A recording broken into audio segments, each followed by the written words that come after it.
unser Wunsch und Wille, dass dieser Staat und dieses Reich bestehen sollen in den kommenden Jahrtausenden. Wir können glücklich sein zu wissen, dass diese Zukunft restlos uns gehört. Sieg heil! La ville autrichienne de Brunnerheim devra vivre avec un héritage, celui d'être toujours associé au nom d'Adolf Hitler. 1889. Samedi 20 avril. Nous sommes la veille de Pâques, un samedi saint, dans une chambre au 3e étage du Gasthofsbaumer, plus précisément dans cette chambre ici représentée en rouge, une jeune femme du prénom de Clara va accoucher et sera assistée de la sage-femme Franziska Pontekek. Il est 18h30, l'heure où viendra au monde un jeune garçon prénommé Adolf Hitler. Lundi 22 avril. À 3h de l'après-midi, ses parrains et marraines Johann et Johanna Prinz, accompagnés par son père Alois et de sa tante Johanna Hilder, assistera au baptême d'Adolf par le père Ignaz Probst, qui inscrivera son nom comme Adolphus sur le certificat. Le petit Adolphe sera connu aussi dans sa jeunesse sous le surnom de Adi. 1892. 1er août. Alois est promu au poste de douanier supérieur de Passau, du côté allemand de la frontière d'un accord commun avec l'Autriche. Le revenu d'Alois est répertorié comme 2600 couronnes par an. La famille Hitler quitte le Gasthofsbaumer pour s'installer au 23 Theresienstraße, à Passau.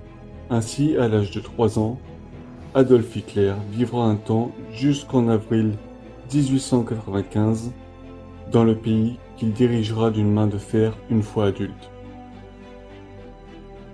1893. 23 mars. Clara donne à nouveau naissance à un fils, Edmund, son 5e enfant. 30 mars. Alois Hitler est de nouveau promu, cette fois à un poste à Linz, capitale provinciale d'Autriche. Comme Edmund est si jeune et que Clara est encore très faible après avoir accouché, Alois se rendra seul à Linz, laissant sa famille à Passau jusqu'à fin mars 1895. 2 avril. Le jeune Adolphe, âgé de 6 ans, sera inscrit par son père à l'école de son village, où l'on peut l'apercevoir sur cette photo de classe. 1er mai 1895. Adolf Hitler, 6 ans, ici vêtu d'un costume de marin bleu foncé. 25 juin. Alois Hitler, percepteur supérieur de la fonction publique royale et impériale, prend sa retraite à l'âge de 58 ans. 1896. 21 janvier. Clara donne naissance à la sœur cadette bien-aimée d'Adolphe, Paula.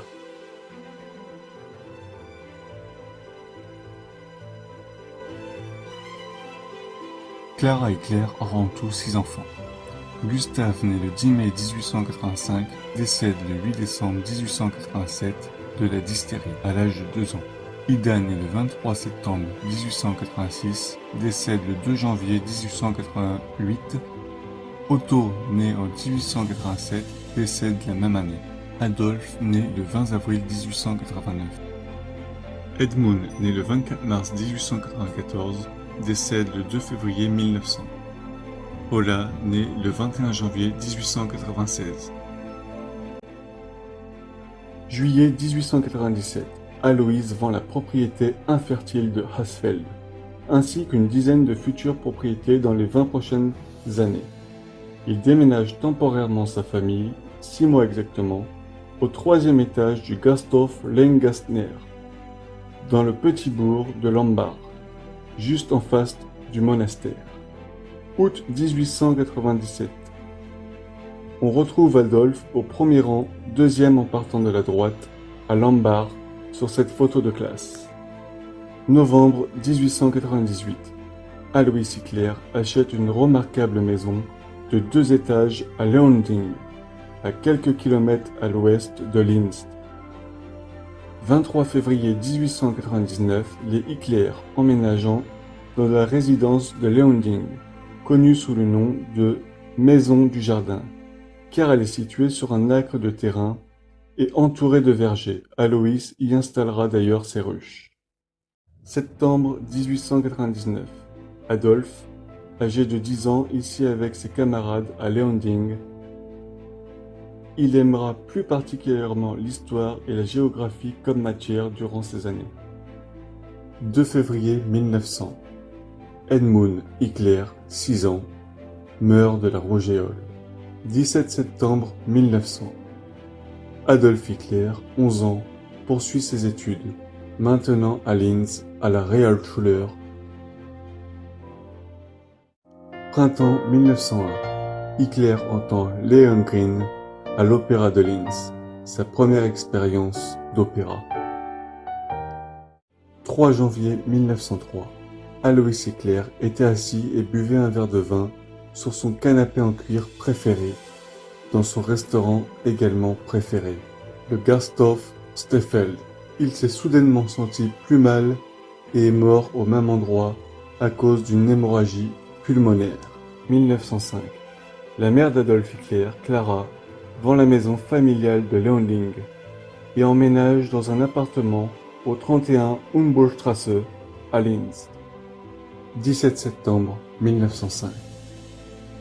Début du décrochage scolaire d'Adolf Hitler. Il quittera l'école 2 ans plus tard, sans diplôme. 21 avril 1906. Le lendemain de son 17e anniversaire, Hitler fait sa première visite à Vienne, passant de nombreuses semaines à visiter et à assister à l'opéra, probablement financé par un cadeau d'anniversaire en espèces.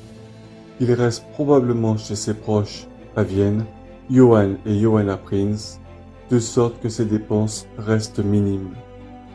14 janvier 1907. Clara Hitler rend visite à Eduard Bloch, le médecin de famille, dans son cabinet de la Landstrasse, se plaignant de terribles douleurs à la poitrine qui lui causant des nuits blanches. Il a diagnostic d'un cancer du sein, mais ne dit initialement rien à Clara, pour ne pas l'inquiéter.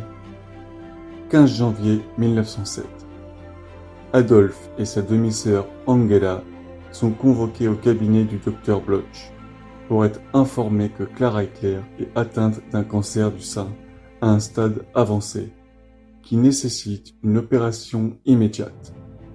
Adolphe demandera quelles sont les chances de guérison de sa mère. Le docteur Bloch lui répondra seulement une petite. Entre mai et juin 1907, Clara, Adolphe, Paula et tante Johanna quittant l'appartement de la Humboldtstrasse et emménageant au 9 Bluestronstrasse à Uffart. 9 septembre 1907. Adolphe s'installe à Vienne dans un appartement situé au 2e étage du 31 Zumpergrasse, où il loue une chambre à une femme tchèque, Maria Zapskres, pour 10 couronnes par mois.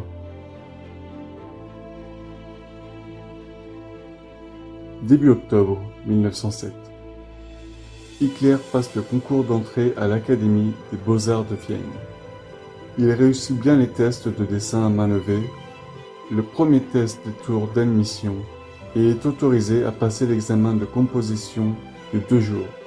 Une grande variété de matières principalement religieuses sont attribuées aux candidats. Parmi les sujets de la liste qu'Adolphe devra choisir le premier jour, Adam et Ève retrouvant le corps d'Abel, le retour du fils prodige, la mort, le deuil, l'adieu et l'expulsion du paradis. La liste des sujets du dessin pour le 2e jour comprend les mages, la relure de Samson, le bon samaritain, les pèlerins, la prière, la paix, le repos du soir, un épisode du déluge. Sur 133 candidats initiaux, seuls 28 réussissants. Adolf Hitler n'en fait pas partie. 21 décembre 1907. 2 heures du matin, Clara Hickler décède tranquillement dans sa chambre. Adolphe est assis à côté d'elle et esquisse solennellement son portrait dans la mort. Clara n'avait que 47 ans. Le docteur déclarera: Les mots que m'apporta Angela Hickler le lendemain ne furent donc pas une surprise. Ta mère était morte paisiblement dans la nuit. Les enfants ont préféré ne pas me déranger, sachant que toute aide médicale était vaine. De toute ma carrière, je n'ai jamais vu personne aussi affligé par le deuil qu'Adolphe Hickler. Adolphe déclarera au docteur: Je vous serai reconnaissant pour toujours. 23 décembre 1907. Clara Hickler est enterrée aux côtés d'Aloïs, au cimetière catholique de Loading. Adolphe est dévasté et passera les fêtes du réveillon dans la tristesse tandis que le monde entier faisait la fête. On peut lire également sur la pierre tombale: Ici repose en Dieu R. Alois Hickler, inspecteur principal des douanes royales et impériales retraité et chef de ménage, décédé le 4 janvier 1903 dans sa 65e année, et sa femme, Frau Clara Hickler, décédée le 21 décembre 1907 dans sa 47e année, RIP. Sa sœur Paula déclarera: De ces dernières années que nous avons vécues avec ma mère, je me souviens surtout de la bonne humeur de mon frère et de son extraordinaire intérêt pour l'histoire, la géographie, l'architecture, la peinture et la musique. À l'école, il n'était rien de moins qu'un showboy, rentré à la maison avec de mauvais bulletins scolaires et de remontrances. 23 février 1908. Auguste Kubitschek arrive à Vienne, par le train de 6 heures. Il y sera accueilli sur le quai de la gare de Westbahnhof par son ami Adolphe en liesse. Octobre 1908. Adolphe Hickler tente d'entrer à nouveau à l'Académie des Beaux-Arts de Vienne. Mais cette fois, il n'a même pas réussi l'examen de composition.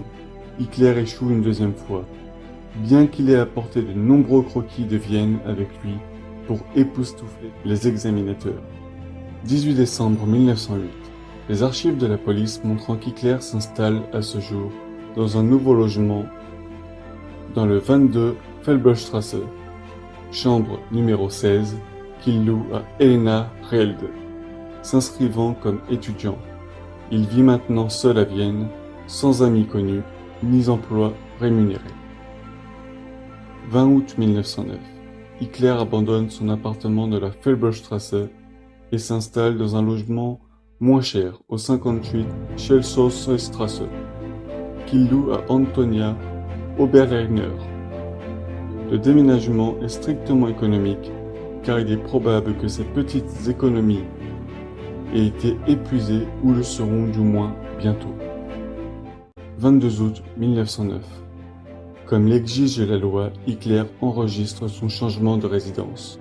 Auprès de la police locale, il pose écrivain dans l'espace d'occupation. 16 septembre 1909. Après moins d'un mois au 58 Schelsosstrasse, Hickler sera expulsé sans préavis pour ne pas avoir payé son logement. Enfreignant la loi, il omet de déposer les formulaires de changement de résidence appropriés auprès de la police locale. Entre septembre et décembre 1909, Hickler dormira sur des bancs et sous les ponts en compagnie de d'autres SDF. Décembre 1909. Avec l'arrivée du froid, Adolphe Hickler, 20 ans, s'installe à l'asile pour sans-abri de Vienne, à Melding. L'auberge connue sous le nom de la Meldingen, bien que très surpeuplée, propose un repas du soir, composé de soupe et de pain, un bain, la désinfection des vêtements et hébergement en dortoir pour la nuit. Cependant, le refuge ne prévoit que des séjours de courte durée et de plus, les résidents ne sont pas autorisés à rester à l'intérieur pendant la journée, mais sont obligés de passer leur journée dans la rue après 9 heures du matin. 9 février 1910. L'auberge Melding permettant qu'un séjour temporaire, Hitler sera contraint de trouver un logement plus permanent. Il réussit à obtenir un logement au Meinerheim, une maison d'hommes célibataires pour 50 Heller par nuit. Le Meinerheim, partiellement financé par des dons caritatifs de la famille Rothschild, permet un peu plus d'intimité aux résidents, et Hitler acquiert sa propre cabine. Il y a aussi une laverie, une cantine, une bibliothèque et une salle de lecture, et même une salle de travail. Hitler devient un habitué de la salle de travail, rejoignant un petit groupe connu sous le nom d'intellectuels. Contrairement à la majorité des habitants, les nombres de ce groupe ne quittant pas le Meinerheim pour effectuer des travaux manuels pendant la journée, mais habitant la salle de travail, écrivant ou comme Hitler, peignant et dessinant. 20 avril 1913. Hitler fête son 24e anniversaire. Il a enfin désormais le droit de percevoir son héritage de son père. 24 mai 1913. Avec son héritage conséquent en poche, Hitler déménage de Vienne et arrive en Allemagne, plus précisément à Munich.